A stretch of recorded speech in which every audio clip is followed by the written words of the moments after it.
November was an interesting month.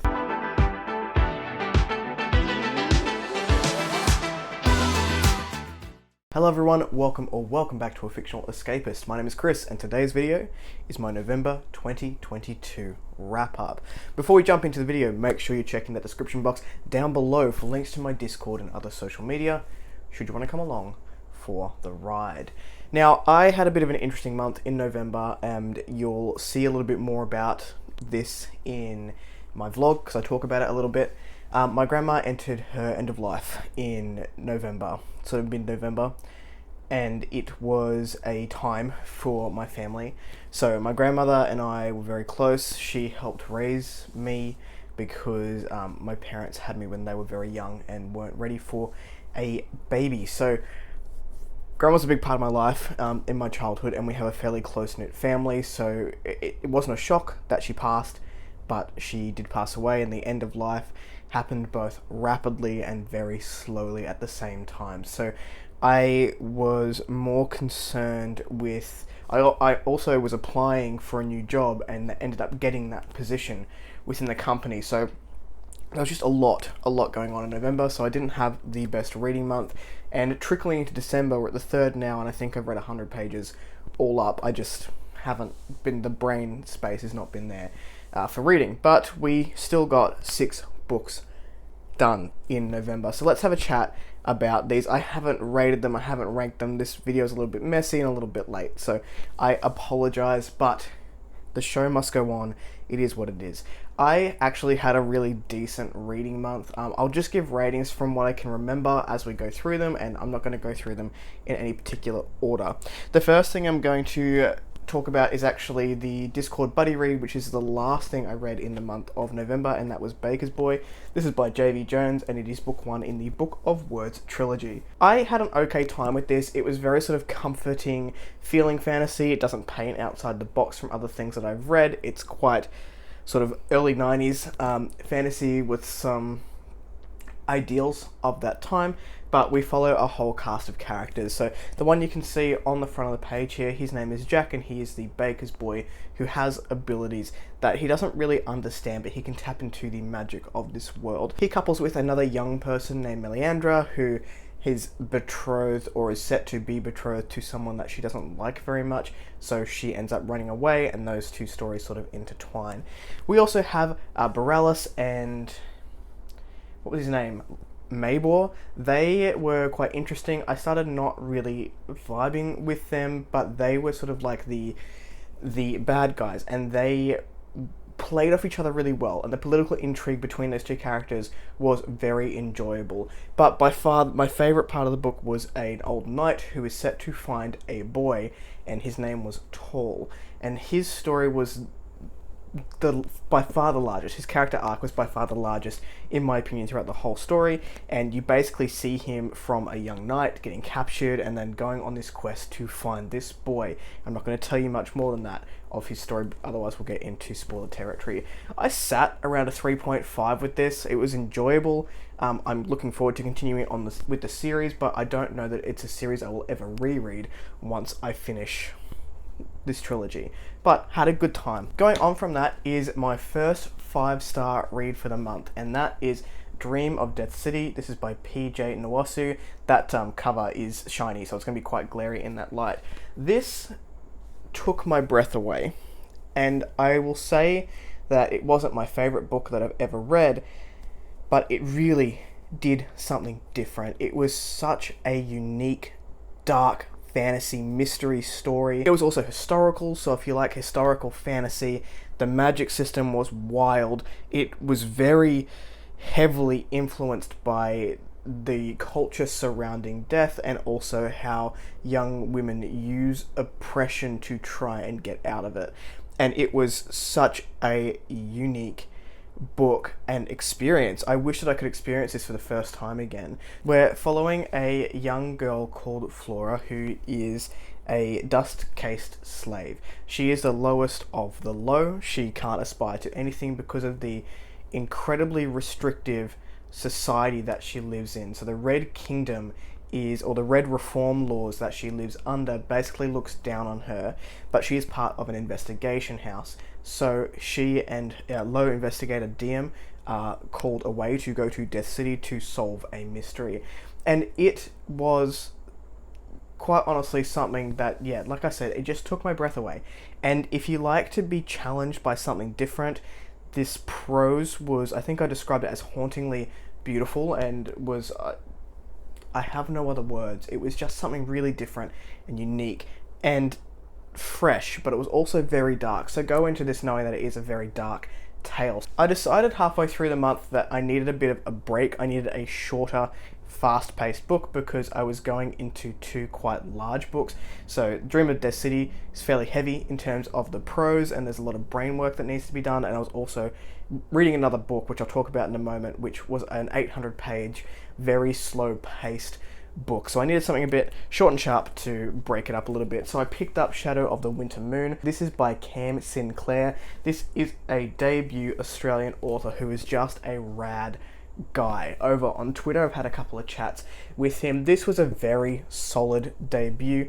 I enjoyed it quite a lot, to the point where I asked Cam, how do I get a signed physical copy off you, because they weren't in Amazon, and he just sent it to me like a legend. So this is following it. There's a whole cast of characters here, and I will say that it was a little bit confusing for me at sometimes, but I will have a full review coming out for this one just because of how much was happening within the page count.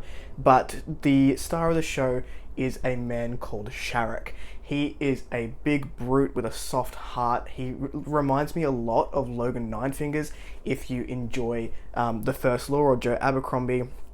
He's basically a tax collector almost, is how I would describe him. And he ends up going to work for someone else who doesn't like that. And from that, there's a whole web of interconnected sort of crimey, syndicate-y stuff happening, but without thinking, too mafia. It was definitely very fantasy.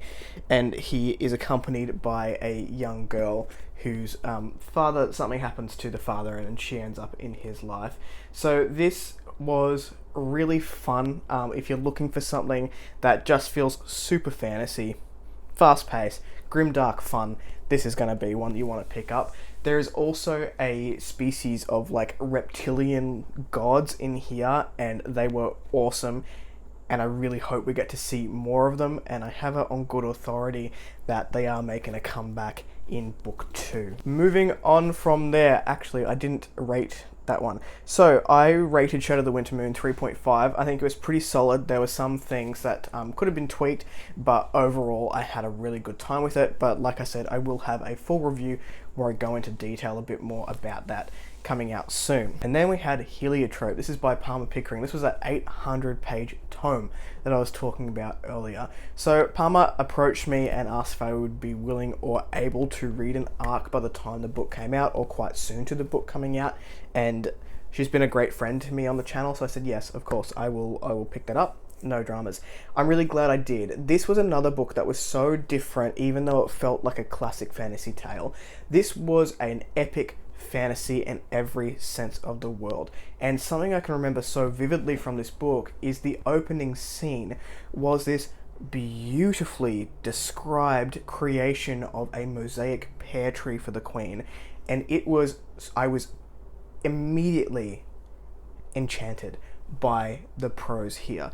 This book is very, very slow burn. It is very approachable. The language and the storytelling style does spell everything out for you, so make sure you do know that going in. It is something like, I think it was third person omniscient prose is what it was described as after talking to Palmer. So we're following a retired soldier, Telio, and he now works in the castle, does some masonry work. He just likes to live his days out on his farm, and he is employed to fix some things, some stonework within the castle.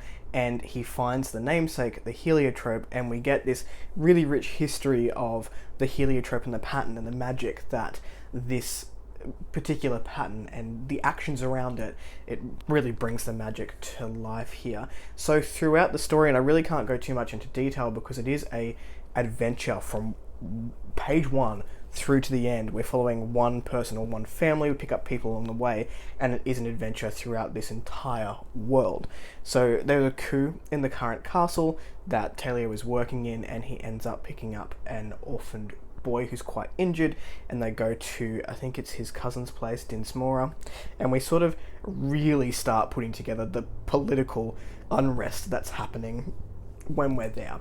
And we spend the whole book traveling throughout this entire world and finding out all the different continents and all the different characters. If you love slow burn, found family, animal companions, you're going to have a really good time here, but go in knowing that it is quite slow. And I don't mean that makes it a bad book in any way. In fact, it was quite brilliant. I gave it 4.75 stars, so it almost hit all the marks for me, and honestly it was exactly what I needed in a month when so much was out of my control. Was this really easy to pick up, easy to follow along with adventure, and it was a really good adventure. The last two things that I've got on the list were audiobooks, and the first one was Sins of the Mother by Rob J. Hayes. I was really anticipating this book as book 4 of the War Eternal series, and it was enjoyable. I won't say that I loved it as much as I did the initial trilogy, but I've never loved a continuation of something that is set as a trilogy. So Rob, to my understanding, has written The War Eternal as 3 books, and then if you want to continue the story, which I do because I love Iscara Helsene, you can then read books 4 and 5, and the 5th one comes out on the 26th of December in 2022. So we're still following Iscara Helsene. I won't go into too much detail because it is a continuation. She has essentially grown up, and so have her daughters from the first 3 books. We are dealing with the aftermath and the consequences of how she has raised her daughters. One of them goes missing, and we need to find her. This was a fun adventure. It really was comforting to me because it brought all the elements that I had come to love in the War Eternal series and just had a look at it from a much older perspective. Iscara Helsene's wit and humour really does shine through the page. Even if it's self-deprecating, it really was enjoyable, and I had a great time. And the narrator, who I'm not sure what the name was, it may be Moira Quirk, I will double check that and put it on the screen, did an amazing job. The last thing that I read, well, the last audiobook that I listened to was Bonds of Chaos by Zach Argyle, and I love Adam Gold as a narrator. He really brought life to this world. Bonds of Chaos, Since the Mother I rated 4 stars, I believe. Bonds of Chaos was quite the conclusion. It definitely upped the game from book 1 and 2, in my opinion. So I liked Threadlight. I didn't think it was absolutely amazing, but I liked it. I enjoyed it. It's just, for me, the characters were really nice, and we continue with those niceties along the way. I need a little bit more grit for my own personal taste.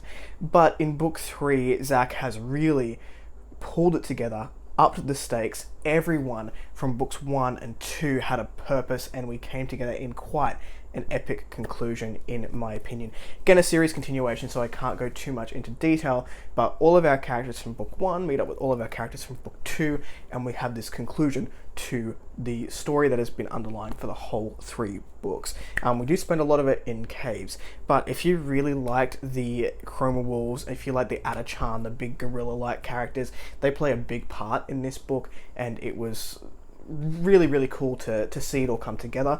We have the found family trope again. I'm finding it is one of my favorite things in fantasy books, and we also have sacrifices and some thematic conversations, which I think has been really well executed throughout the 3 books here.